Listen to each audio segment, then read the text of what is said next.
Olá, sou a Adriana Barcelos e hoje nós vamos falar sobre o Fundo Rural da pessoa jurídica.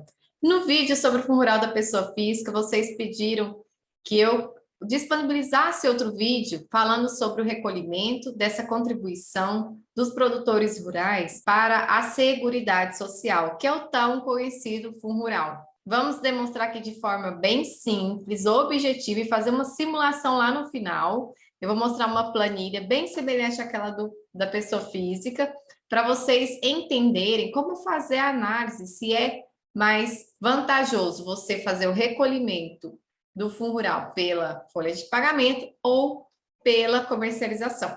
Então, vamos lá.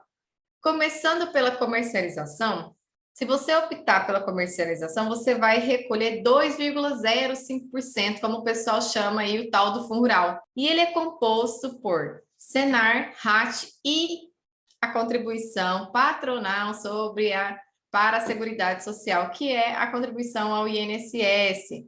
O Senar, a alíquota dele aqui é 0,25%, o RAT 0,1%, e o INSS 1,7%. Somando essas três alíquotas, dá o 2,05%. Qual que é a base de cálculo?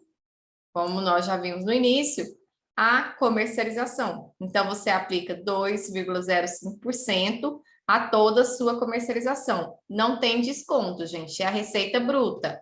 Você vai somar todas as suas notas de vendas de produção e colocar 2,05% em cima, você vai saber quanto que você vai ter que recolher do Fundo Rural.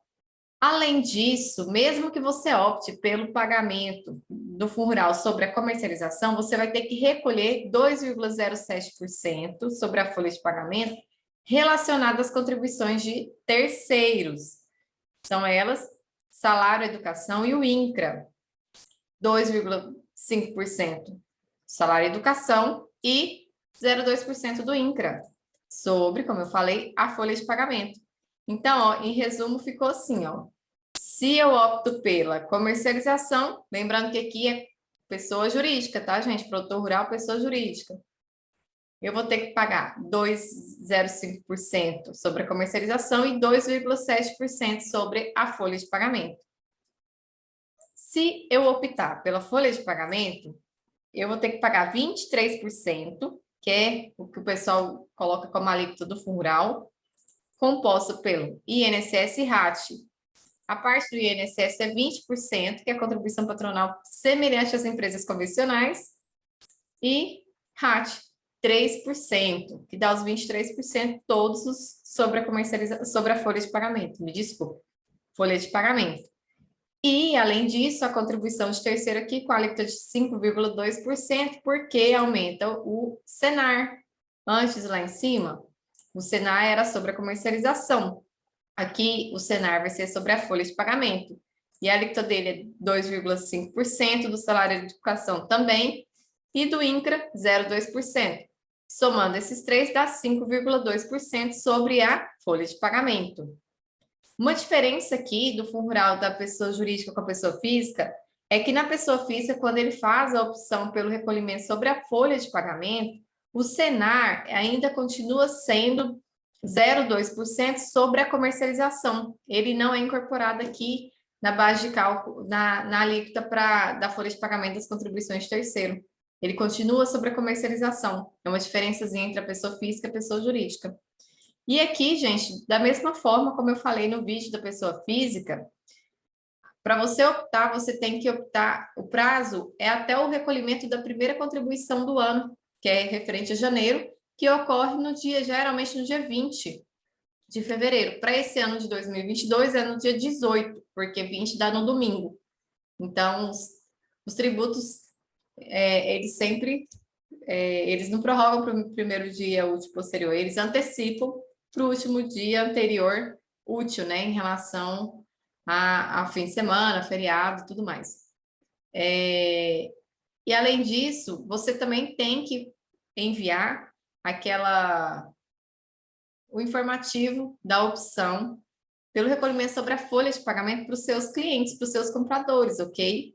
Se você não enviar, pode ser que ele vá reter, porque entende que você fez a opção pela comercialização, e vai repassar para a Receita Federal. E ele não fez errado, porque a sua obrigação é comunicar. E tem um modelinho no site, no Google, se você colocar lá opção pelo Fundo Rural, informativo, deixa eu até ver o nome aqui, ó, tem até no anterior que a gente fez, declaração, declaração é o termo, declaração de que recolhe a contribuição pela folha de pagamento.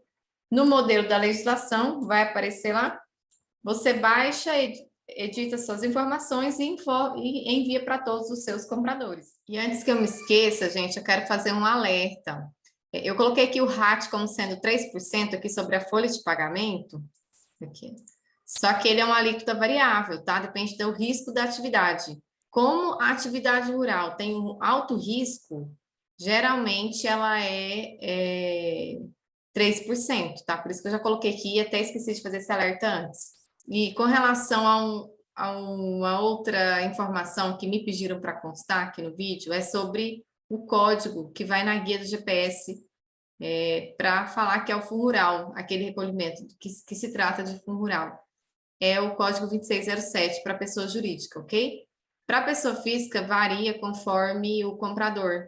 Se o produtor rural é pessoa física e o comprador é pessoa jurídica, é 2607 também. Para outras situações, varia um pouco o código. Eu não vou falar todos aqui, porque não é o objetivo do vídeo. O que nós estamos tentando esclarecer para o próprio produtor rural e para aqueles que trabalham com o administrativo do produtor rural.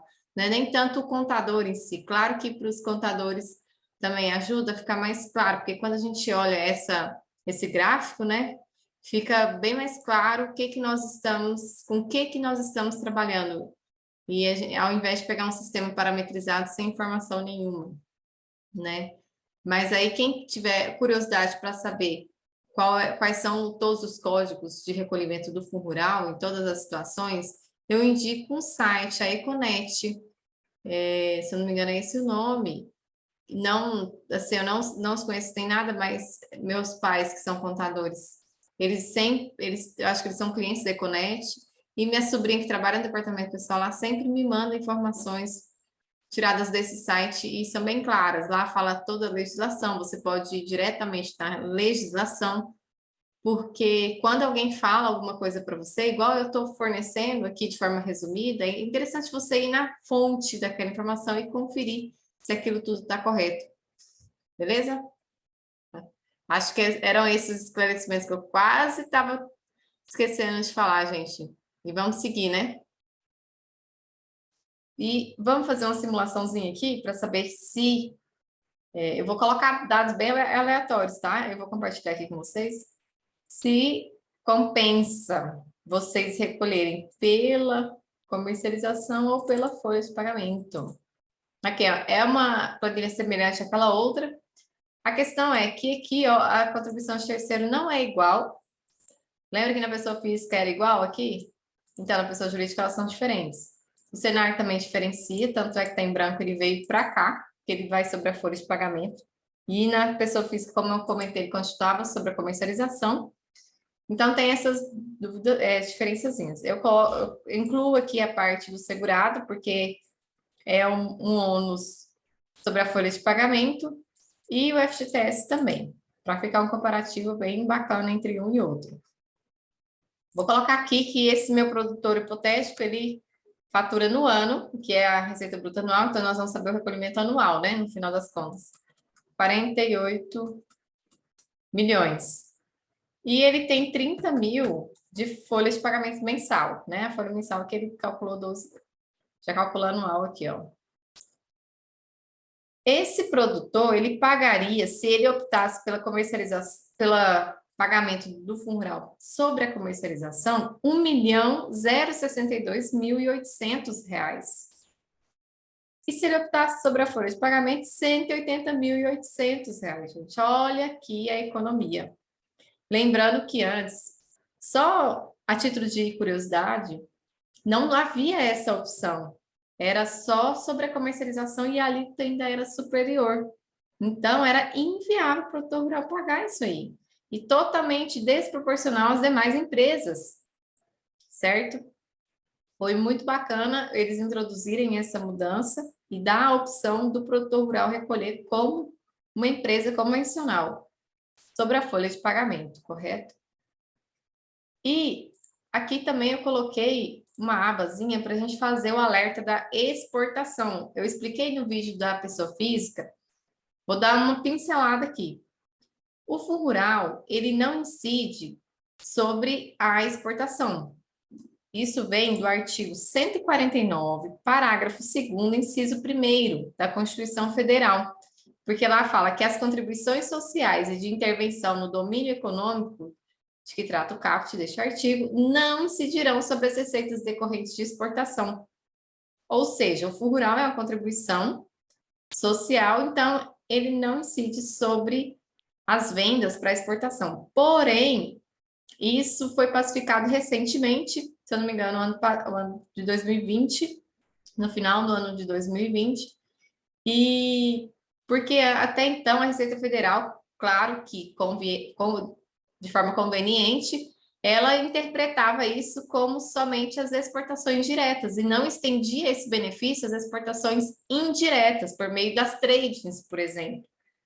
E aí ela tributava full rural sobre as exportações indiretas. Agora, o STF já pacificou o entendimento, não é devido fundo rural, inclusive sobre as exportações indiretas. Portanto, vamos fazer uma simulação aqui como se a gente, parte da nossa produção, fosse vendido exclusivamente para exportação indireta. E parte a gente venderia aqui, ainda no mercado interno, onde teria o fundo rural. Vamos lá. Vamos supor que eu vendo no mercado interno aqui 10 milhões. Faltou. E vou manter os 48 milhões e 38 milhões eu vendo exclusivamente para exportação. Minha folha é a mesma. Olha aqui, gente, olha a economia aqui que já daria, né? 378 mil em face de 1 bilhão anterior, mas ainda assim é mais barato você recolher sobre a folha de pagamento.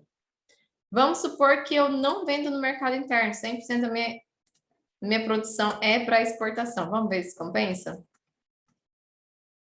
Olha, quase empata, mas ainda fica um pouco menor sobre a folha de pagamento.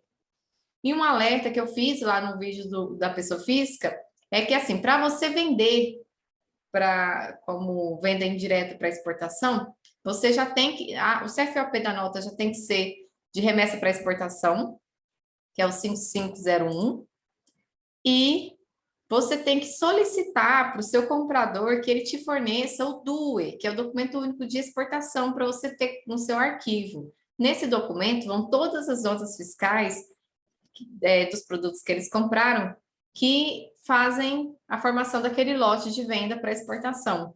Então, assim, para fazer essa análise, você tem que verificar com o seu comprador se ele está comprando para exportação, se ele consegue te fornecer esse documento, porque temos que guardar tudo isso para garantia, porque a Receita Federal, ela vai te questionar, olha, você me falou que essa operação aqui é isenta, é imune, né, na realidade, porque veio da Constituição Federal o benefício, porém, eu quero que você me apresente o documento comprobatório que realmente essa mercadoria foi para exportação. E aí você vai ter que apresentar. Se não apresentar, vai dar uma mão de obra para você ir atrás de documentação depois. Não é isso que a gente quer. A gente quer antecipar e evitar o problema, correto? E assim, gente, na nota fiscal também, eu sempre gosto, no vídeo da pessoa física eu até falei, de colocar, não é obrigatório, não é exigência, mas eu gosto de colocar nas disposições finais lá, nas informações complementares da nota, que o produtor é optante pelo recolhimento do Fundo Rural sobre a folha de pagamento. Entendeu? É um alerta a mais para o comprador não fazer retenção. Correto? Gente, ó, agradeço vocês nos acompanharem. Comente aqui nos comentários, deixe um comentário sobre algum tema que você queira que a gente trate. Fale se você gostou do vídeo, se ficou alguma dúvida. E até breve, gente. Obrigada mesmo.